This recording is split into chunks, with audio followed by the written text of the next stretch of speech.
Доста често ме питате какво всъщност възбужда различните полове.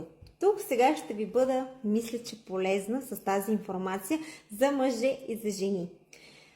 Най-много мъжът се възбужда от удоволствието, което вижда в очите на партньорката, с която практикува секс.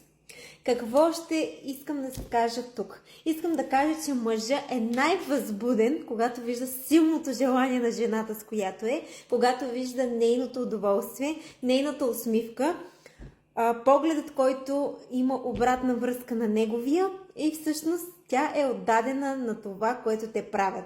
Мъжът не се възбужда от жена, която има комплекси, от жена, която показва напрежение по време на половия такт и от жена, която е притеснителна. Мъжът се възбужда от жени, които искат, могат и вземат тук и сега. Затова това е едно от най-добрите съвети за всички дами, ако искате да възбудите мъжа до вас. А тук сега какво възбужда една жена? Жената се възбужда от силното желание на мъжа да иска всичко с нея. Погледа му, който се плъзга под нейното тяло, по нейните извивки и по нейните интимни области.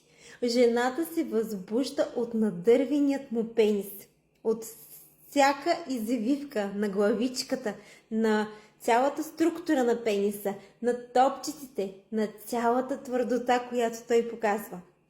Ако една жена истински се наслаждава на мъжа от среща, тя най-много гледа неговата възбудимост и това всъщност колко е корав неговият пенис, колко е изразена неговото тяло и неговата глава и как всъщност показва наистина колко му е хубаво.